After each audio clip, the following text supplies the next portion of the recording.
Welcome to the Focus and Chill podcast, where we discuss productivity tactics that work for neurodivergent individuals. Every episode, we interview guests with lived experience of neurodiversity who also have a solid productivity and habit game, and pass the learnings on to you, our wise and benevolent audience. We're your hosts, Jeremy and Joey. I'm Joey, and I coach creatives to get moving on their most ambitious projects through the power of solid habits and strong focus. I'm also a perpetual student of psychology and perpetually on a quest to a one-armed chin-up. And I'm Jeremy, a neurospicy software developer turned startup founder, building the Focus Bear app to help people with ADHD and autism thrive at work. My cool party trick is leaving parties early so I can get to sleep in time for my 2-hour-long morning routine.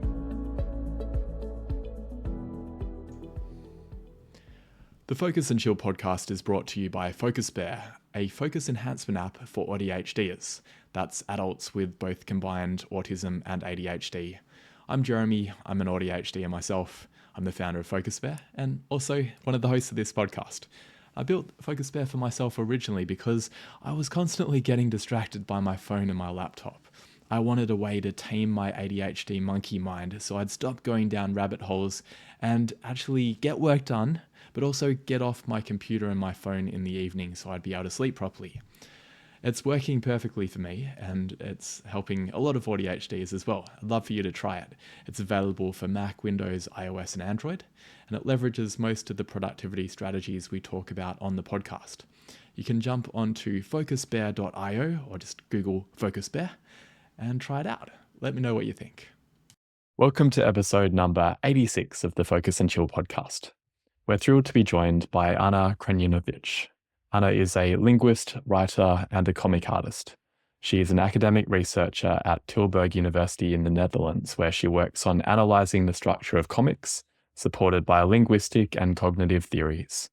Besides her academic work, she writes and publishes her comics on Medium and Substack. Welcome to the show, Ana. Thank you for having me. It's a pleasure to talk about ADHD.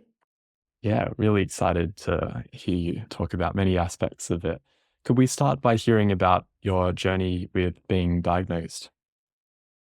Yeah, so this started some 3 years ago that I realized I had ADHD. Before that, my journey had started far before that, but things were just like a little bit harder for me, maybe some social issues and so on. But then only in adulthood, I started having some depressive episodes and some kind of anxiety. And then I went to therapy and my therapist diagnosed me with moderate depression and social anxiety. But I felt like these diagnoses were not correct because I wasn't like in the bed depressed. And also I was actually quite social, just not always. It depended a little bit on the situation. And so I was looking for an answer that would explain my problems, my issues better. And then I came across a YouTuber talking about this, the YouTuber How to ADHD. And I heard just a few things about inattention, struggling with completing tasks, but being highly motivated and creative, but still struggling. And I was like, this is me. This really sounds like me. And then I went to a psychiatrist. I booked an appointment and it was clear that this is a diagnosis. And somehow the path to diagnosis was not that complicated. At least here in Germany, it was quite easy to get it in the first session with a psychiatrist. And that's how I basically found out. Then I explored some treatment options and so on, but maybe that will come up in the next questions as well. But yeah, basically 3 years ago. And since then, like my world changed a lot. Yeah, great to hear that the process of working with a psychiatrist was smooth. Could you talk more about some of the challenges that you faced? You mentioned inattention and some of the social difficulties. Yeah, when I was younger, like it really flew under the radar simply because I was an excellent student. So I didn't struggle in school because for me, school was a special interest. I always had a lot of interest in science. So I was actually highly motivated to pay attention in class and do homework and so on. But then when it came to understanding social cues or understanding social norms, that's where I didn't really fit in. And even through childhood, I always felt like I don't really fit in the normal society. Despite having quite a few friends, but it never felt right somehow that like I didn't fully get it, what everything is about. And then the challenges really became a bit more difficult when I became an adult. I feel like there was more things that I had to do I have more responsibilities as an adult. And so that kind of pushed me in this territory of not being able to do something I don't want or something I don't like. And that's where the inattention started coming in. So it wasn't enough anymore to just focus on my studies. Somehow there were always things that you need to do, like bureaucracy or do something extra, or maybe do subjects you don't like. And so that's when it started appearing for me, especially when I was in the middle of my PhD. So I was doing a PhD, which is, again, something that I went in because of my motivation and passion for linguistics. But then it started weighing on me because there is so much work you have to do for it. And so that's where I started noticing the problems with inattention and simply issues with like motivation to do things, for which I had a lot of motivation, but it was more the initial thing that put me in it. But then when you have to actually do and show up every day and do the same thing, that was hard for me. Yeah, I can very much relate. All of the extra executive functioning burden of being an adult, that's where it gets challenging. So were there other things? I guess there was the bureaucracy and maybe some of the challenges beyond the research associated with the PhD. Were there other challenges just broader in life that you found difficult? Yes, there's one challenge actually that is not quite often talked about when it comes to ADHD or neurodivergence in general, and that is physical dexterity, like moving physically in space. That has always been a challenge for me, not just even in sports. So even as a kid, I was always terrible at sports. And I thought, okay, it's a combination of being a little bit clumsy and maybe not practicing enough or whatever. But then even very basic things like turning on a coffee machine that I haven't seen before, like everything is very hard for me. Or going down the stairs, I fell a few times when I was a kid. And this is not something that happens to other people that much. And so then I found out that actually neurodivergent people are more likely to have poor visual and spatial orientation and understanding of where they are in space. And I think it's related to that. So that's one other thing that I related to that. But yeah, generally for me, this thing of not being able to do things I don't want is so strong that when I have a task I have to do, but I don't feel like doing it, I will literally get depressed and I'll shut down. And there were these moments of like emotional turmoil and meltdowns, and I couldn't pinpoint why, like what is happening. Nothing huge is happening. It's just that there is a small task I have to do. And I noticed that it's like disproportionate, my response to these triggers. Mm-mm. Yep, it happens to me too. Could you talk a bit more about the social difficulties when you were growing up as well? Yeah, so the funny thing is that they're a bit like, again, because I think in women, it's a bit harder to notice them. So for many people, even if you asked my parents, maybe they wouldn't say that there was like some specific thing. Now that I think about things, it happens so often that I wouldn't understand a joke that someone said, or people will be playing with or having partying or something with popular people or something. And I never understood the concept of being popular or the concept of doing trendy things. That was very hard for me. I just felt like I don't fully get what people are going after when it comes to social situations. Somehow I still managed to have some circle of friends wherever I was because I focused on the people that I did get along with. And that worked for me, even as a younger person. And I was a little bit adventurous. So sometimes I would try to hang out with neurotypical people, but then it usually didn't work out. But yeah, it was always like taking things literally. That was often a thing. I remember many situations where I said something or someone said something and I misunderstood it. And they were like, what's wrong with you? Or like, there would always be these comments that something is wrong with me. And then you start internalizing that I'm weird. I'm just weird. And then I realized that when I got a diagnosis that I also probably have some autistic traits when it comes to that. So it could be related to ADHD, but it could definitely be something on the spectrum because my mom also has some of these symptoms. And I'm like, I'm pretty sure she's on the spectrum. So I've just been finding these different ways in which that works. Yeah, that was very much my experience growing up as a autistic young person as well, that taking things too literally and not understanding why would someone want to go to a party and go and do these strange things that seemed very uninteresting to me, not understanding the purpose of it. Is it something that when you were seeing your psychiatrist as part of the ADHD diagnosis, did it come up at that point in terms of looking at the autistic traits too? Yeah, so the thing is, I said that getting the diagnosis was easy, but then it turned out that it wasn't so easy to like have regular sessions with this doctor who was very busy. And this doctor was more about handing out the diagnosis and not necessarily having enough time for all the patients. So the problem was that I basically didn't get seen that often. And I started thinking about it only a little bit later. And then I moved out of the city where I was. So at the moment, I don't have a regular doctor I go to. But it's definitely something I would like to look into. And I think I would probably, I did some of the tests online and I do meet criteria for the autistic diagnosis. It's just, yeah, I don't know. That's why I call myself neurodivergent, to just cover both grounds at the same time. Yeah. In terms of the changes that you've experienced after the diagnosis process and learning more about yourself, what are some of the main things that have happened? Yeah, it was an interesting journey. So I think one of the first things that came about, and it's a process that's still going on, is accepting that I am the person that I am, that I have these differences, and just accepting that my rhythm is different than how we usually see how productivity or work or everything in life should look like. And so I realized that sometimes I might take longer time to do things, or I might take a long time to prepare to do something. There's always this paralysis before a task, or I might have to think about it. If I'm writing, what am I going to write in the article? How am I going to structure it? But then once I do things, I am quite productive. And oftentimes I think even more so than many neurotypical people. So accepting this extremes, accepting that, yes, I will sometimes take longer, but then in turn, I will maybe be hyper-focused and do maybe an even better job than someone who is neurotypical, or at least will end up maybe in the same place when everything is taken. So yeah, just accepting myself and accepting that I work differently, but it doesn't mean that it's less or that it's somehow worse. Another big thing for me was trying out the medication.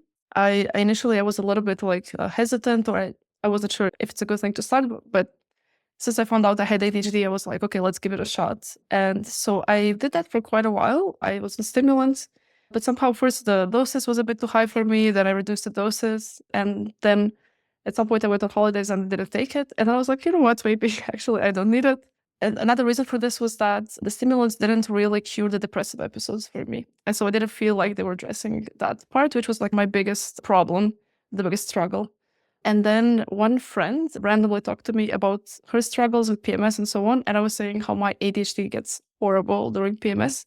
And she recommended me this plant-based supplement called chasteberry. And I started taking it because it's recommended for PMS specifically. And I talked to my doctor about it. In any case, if anyone wants to ever try anything, just talk to your doctor, because this one can also interact with other medicines. And it's not recommended to be taken with stimulants. It's good to like always get an opinion about that. But for me, this was a game changer because these depressive episodes after a while just almost stopped. So they're very rare now. And I have to say, when it comes to medication, that was my biggest discovery. And it could be that it's related somehow to the hormonal things as well. But I found out that it also is associated with some kind of dopaminergic effects. So in essence, it does also act on dopamine. So at least for women, this is like a tip I can give about possible supplements as well. Amazing. That's so great that it's been able to help quite conclusively there. Yeah. Yeah, interesting about the experiences with stimulants, because I've heard that often in people who have combined autism and ADHD that stimulants don't necessarily work that well.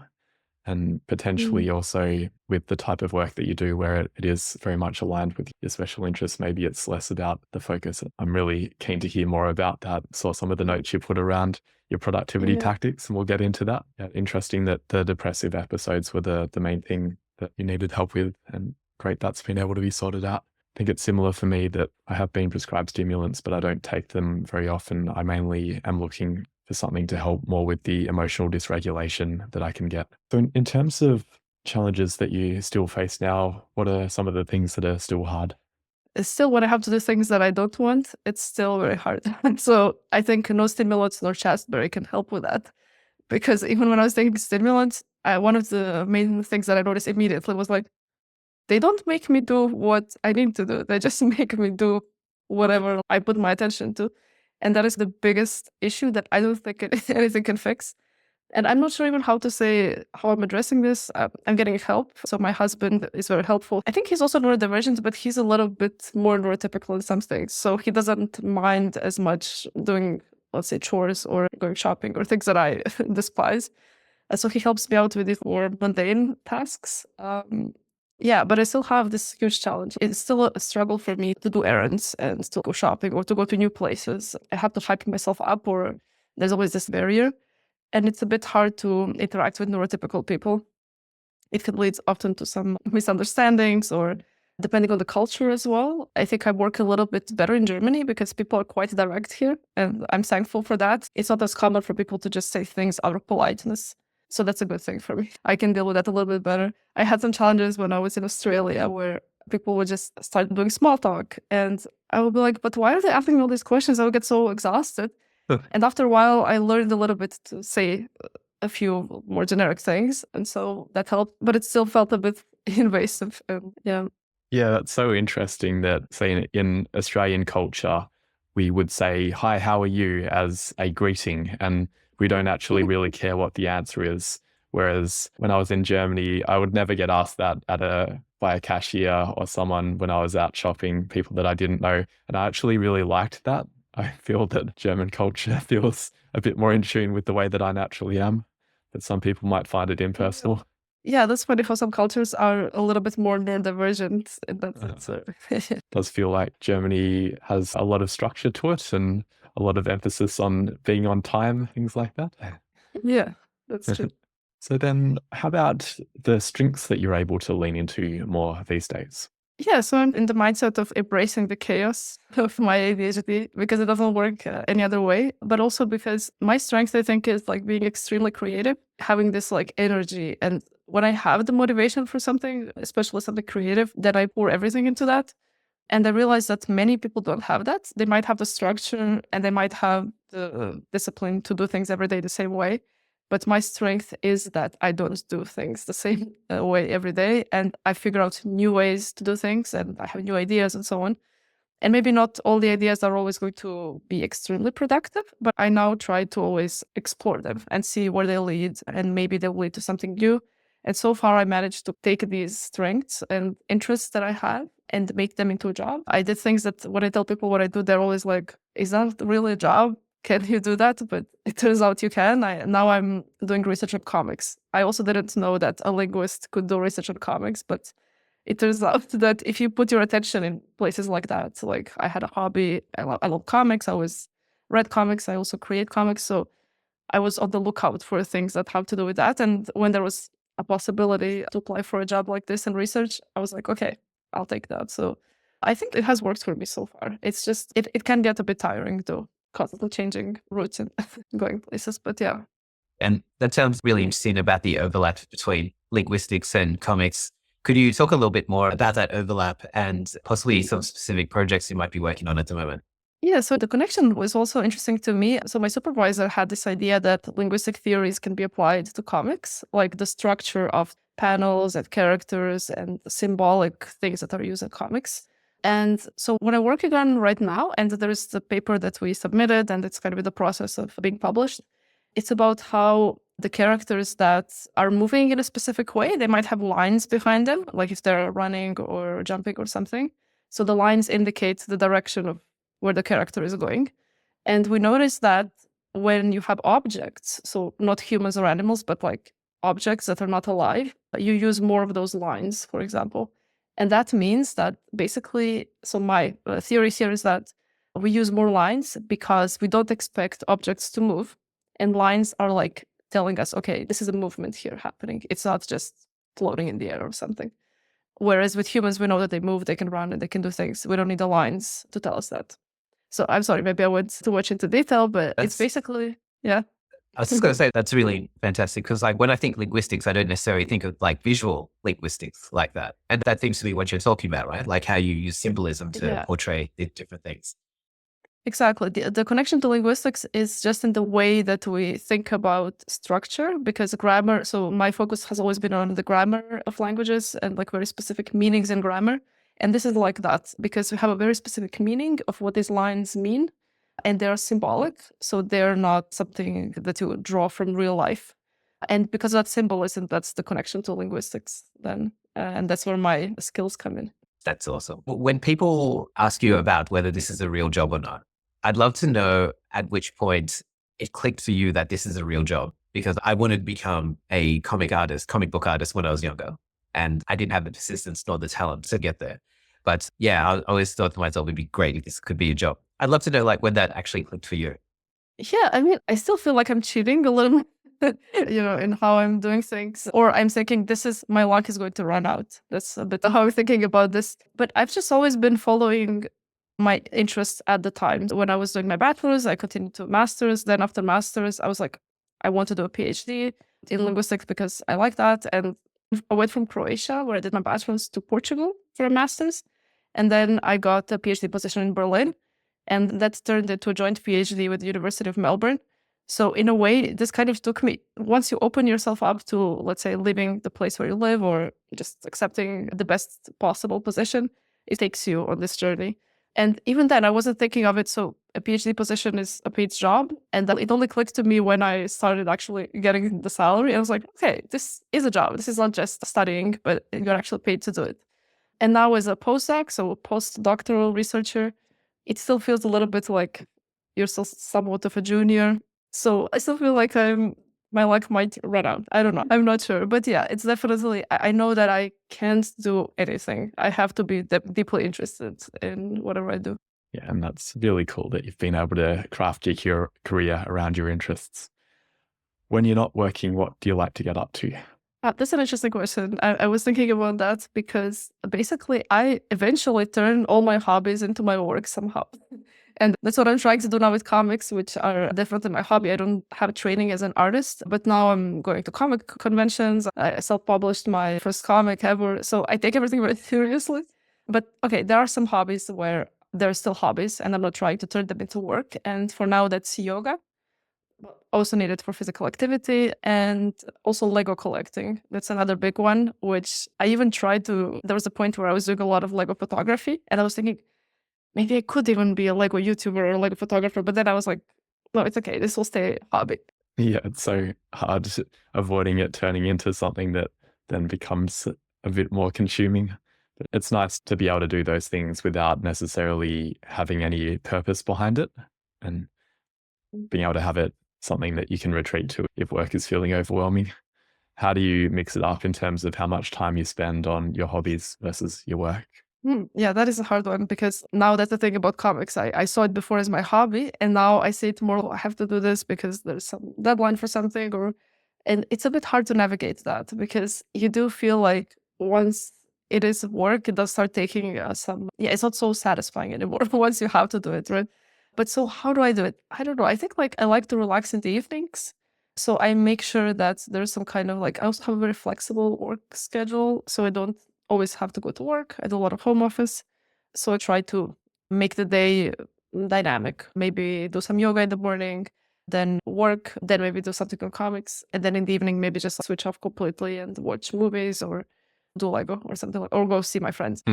Nice. And could you talk a little bit more about what you do to optimize your productivity during work hours? You mentioned your husband being willing to do some of the more mundane tasks and errands for you. Are there any other tips or tricks that you use to optimize your work hours? Yeah, so I think that one of the main things, like I was talking about, the main learning thing I got from getting diagnosed is accepting that I have a different rhythm.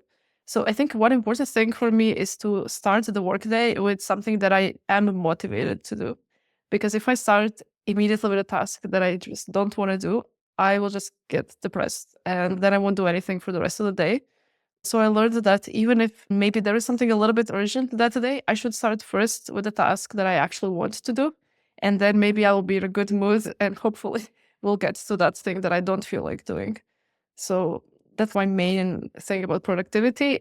And in a way, that is a little bit embracing this chaos theory that I developed, which is trying to make myself work in a way and accepting that sometimes maybe I'm less productive, sometimes more, but actually trying to put myself in a position where I can get into hyperfocus. And that means doing something I like and trying to trick myself into getting into hyperfocus. Yeah, that makes a lot of sense.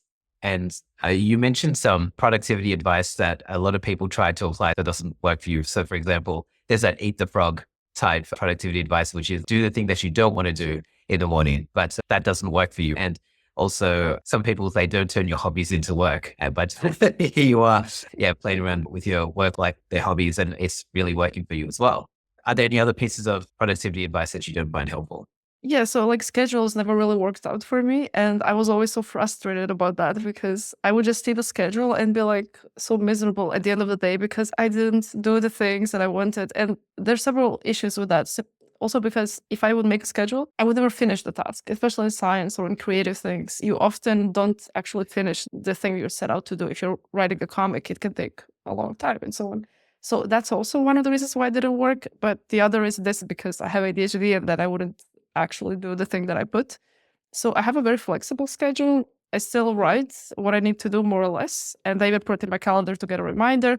But now I learned not to feel upset about the reminder. I just say, okay, maybe not today, or maybe in 2 hours. And then I change the time to remind me 2 hours to see if I feel like doing it in that time. So it's a very flexible thing. Learning not to be guilty about not doing it in that moment. That is a big thing for me. So it's just a very flexible schedule that just tells me what needs to be done in general this week, but not right now. And so that's pretty interesting when it comes to like having a flexible schedule. And also when you're talking about like when you don't want to do things, it's really hard. And when it comes to being a creative and a like comic book artist, I don't know about you, but creativity doesn't always hit me consistently. So I'm curious about like how you're able to motivate yourself to be creative, especially when you've got a deadline. Yeah, that one is hard. There are times when I have dips, like it goes down and so on. So actually sometimes having a deadline helps a lot because that forces me. So I try to sometimes book things just so I have a reason to do it, even if maybe I don't feel super motivated. But then that person depends on me, or there's something waiting for me, and maybe, who knows, something will get published or someone will see the comic or something. Then I motivate myself that way. But sometimes really there is no rushing of the creativity, and that is a problem and source of frustration for me sometimes. But I guess relaxing, and this is one of the struggles I have, relaxing enough, because sometimes creativity blooms when you're more relaxed. So going for walks and things like that helps. So yeah, and sometimes like just not being too harsh on yourself. Yeah, that makes sense. And I guess there might be a tendency as well, maybe I'm projecting here, but there might be a tendency as well to reach a creative block and then you go for a walk, which is meant to be just like 20 minutes. And then it's like you're dreading coming back to your desk because you're in the creative block. So the 20-minute walk ends up being like an hour and a half walk. I don't know. Is that something that you experience? And if so, do you have any ways of reining yourself in? Yeah, I do experience that. It's like procrastination or just simply, not coming back to it because you'd read this, or sometimes it can go on for days for me. Oh, this task, no, I don't want to come back to it. I don't know if there is a good way. I think sometimes it is true that some neurotypical advice actually does work a little bit, which is that just start doing it a little bit, just break that initial problem, and you might just get into it. You don't even notice that you're doing it. It can happen, but it doesn't have to happen. It depends. Hopefully it will happen, right? But sometimes it does help to just sit with the task for 10 minutes and see if you manage to break through that initial barrier. So sometimes it does work for me, sometimes it doesn't. I don't know. But it's one of those neurotypical advices. Yeah, sure. And I guess the other thing is that I'm possibly putting a non-chaotic frame around the way you work, but the way you work, you're mentioning is it tends to be more of a, I think you were saying like a, what do you call it? Was it chaos theory or something like that? Yeah. Embracing the chaos. Embracing the chaos, that's right. I guess for someone that is finding that like a non-chaotic or more, I don't know, regular approach isn't working for them, how would you get them started in your way of thinking? Maybe it depends a little bit on the personality. There's, of course, the intersection of personality and neurodivergence. But for anyone who feels like this, I think they probably know when things feel right, when they're excited. And I think this probably works for people who get very excited. I suppose that there's a lot of neurodivergent people. And that motivation is enough to create this momentum that other people admire so much. So many people tell me, oh my God, you're doing so many things. This is amazing. You're doing this and that. And I constantly feel like I'm not, like I'm failing at everything. But that's not the case from like an objective standpoint of other people. That's simply because I have so much going on, so much creativity and I want to do everything in all those different projects. So I don't even notice that these things that seem small to me actually are productive to other people. So I guess just accepting yourself and seeing how you work the best. My method is maybe a little bit risky because it feels, okay, well, what if I don't actually have anything at the end? But I think you have to be a bit methodical, rational about it and see after a month, what have you done? And I also surprise myself sometimes when I go to my Medium or something and I'm like, actually, I did publish more than I thought, or I actually created more comics than I thought. So sometimes you just have a perception like you weren't productive, but in fact, you were productive just at things that matter to you and that excite you. So I guess paying attention to that, what excites you, is the secret sauce. Yeah, I find it really interesting too, in terms of, I've heard advice, I think, from Stephen Pressfield around just don't judge the work, just write a page of bad writing and then sometimes it'll unlock and it might actually be good after a while. And I think that, I don't know whether it was him, but it was a quote like, amateurs wait for inspiration, pros just start writing. But then it it turns it potentially into something which is not as enjoyable. Do you have any thoughts on that? Because I'm writing a book at the moment, and I found that there are days where I feel like I'm blocked and I dread starting, and I feel like I've got nothing. And then I start and I write something that feels really bad at first, and then suddenly it unlocks, and then I start getting excited about it again. But I don't know how to repeatedly wait for it, because it's the decision of, do you wait until you feel inspired, or do you start and hope that there's some inspiration, and just, it's okay if you draw a bad comic and you just throw it away afterwards? Do you have any thoughts on that? Yeah, it's hard. I think this one is very hard for me. I don't think I can easily, like I said, this advice of starting something just to see if you get into it, I would say this works for me maybe 50% of the time. And the other 50% of the time, I'm just brain dead. And I literally prefer looking at the wall than doing the thing. So I feel like for me, I don't know, I heard this advice also on YouTube actually. And I think this one works better for me, which is to start reading. Maybe if you're writing a comic, start reading another comic, take a book, get inspired by someone else, or maybe watch content or watch YouTube videos or watch other artists talk about their art. Let others inspire you. And I think that works a little bit better for me, because then I maybe see something interesting, like someone use interesting colors or drawing, and I'll be like, okay, this is so cool. I want to do this. And then I get hyped again. And this hype is necessary for me, because if I'm going into the task with the thinking, I don't feel like doing it, but let's see if it works out, that's going to be very hard to push through. But it's easier if I feel like I want to be like this artist, I'm inspired. So I would say that maybe that's a good advice. Yeah, pick up a book, read a chapter from another book, and come back to yours, maybe. Yeah. And if you're still feeling brain dead, then take a break. So Yeah, let's take a break now. Hi there, Focus and Chillers. Are you ready to supercharge your knowledge in the realms of creativity, tech, and psychology? Come check out my fortnightly newsletter. In each edition, you'll get quick wins and actionable takeaways that you can put into practice right away. If this sounds like you, I'd love to have you as a reader. Subscribe for your fortnightly dose of insights. The link is in the show notes. And now, let's get back to the show. Okay, we're back from our break. We had an interesting interlude talking about the purpose of parties. Now we're keen to hear about your morning routine, or how you approach the morning, because I know you said that it can be a bit different day to day. Can you tell us about that? Yeah, I don't think I have a proper routine in the sense that I do the same thing every day, which I guess is expected from me. But there's one thing that I picked up when I lived in Portugal, and because in Croatia, people don't really care about that so much, and that's breakfast. So in Croatia, a lot of people would just, where I grew up, they would just get up, maybe have coffee, or maybe have nothing and just go to work. But in Portugal, there's a little bit more relaxed perception of time.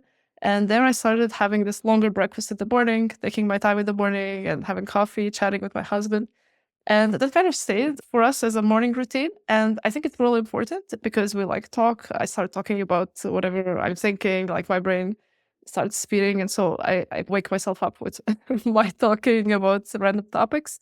And so I feel like this breakfast is very important. I maybe stretch a little bit and so on, like start moving around. But I generally like to have a slightly slower morning. Yeah, of course, depending on your schedule, like to what extent you can do this, like maybe half an hour if you get to do more, but I would say an hour of just waking up and doing things.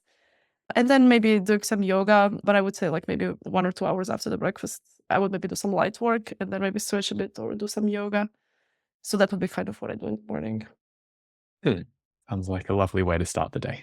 And I guess that's a testament to having a flexible schedule, that you don't have to be at university at 9 a.m. or anything like that. You can structure your day the way that your energy levels suit you. Yeah, so sometimes I do. Yeah, that's true. Or some days, like I also taught. So right now I'm not teaching, but when I did teach, I would have to be there at a specific time. But I would still try to choose, let's say 10 a.m., not 9. So I have time to do my breakfast thing. Yeah. Lovely. And Anna, can you tell us a little bit about your sleep and how you start to switch off at night? Yeah, so I try to also like wind down in the evenings, like I said, maybe watch something on Netflix, or just not to do anything highly like emotional or intellectually demanding. But one thing that made a huge difference for me was when I realized that blocking out everything in terms of sensory stimulation was a huge deal for me.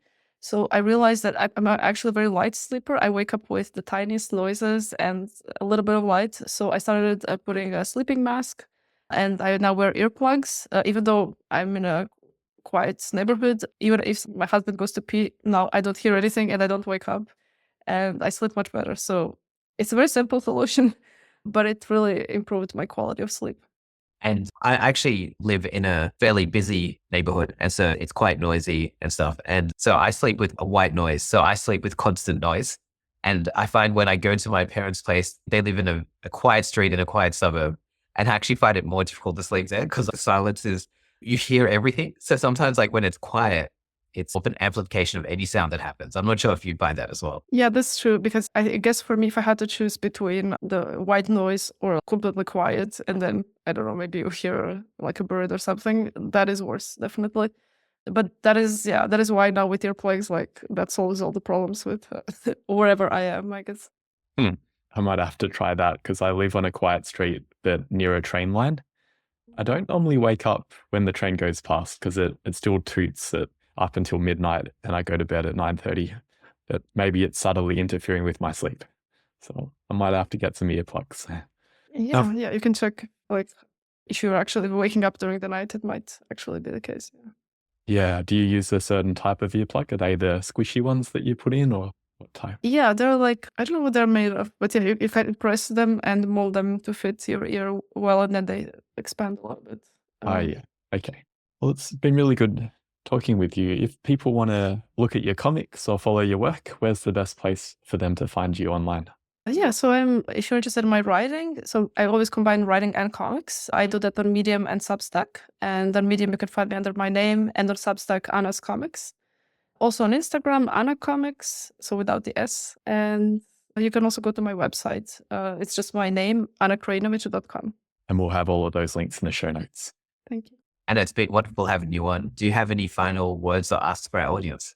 Yeah, I was thinking if there's like a tip I can give based on my experience. And I think the tip I would give to all neurodivergent people is to just follow what excites you. If you have this like decision paralysis or you don't know what you should do, just think about the possibility. And especially because sometimes we have a hard time understanding our emotions. Just think about the possibility that you're thinking about. If it doesn't excite you, don't go there. Go somewhere where you find excitement. Whenever possible, of course. But yeah, this is my tip. Wonderful. And we'll wrap the show with that. Thanks for tuning in to this episode of the Focus and Chill podcast. To listen to other episodes, jump onto podcast.focusbear.io. If you'd like to be a guest on the show or you know someone who'd be a good fit, email us at team@focusbear.io. Otherwise, stay focused, stay chilled, and peace out.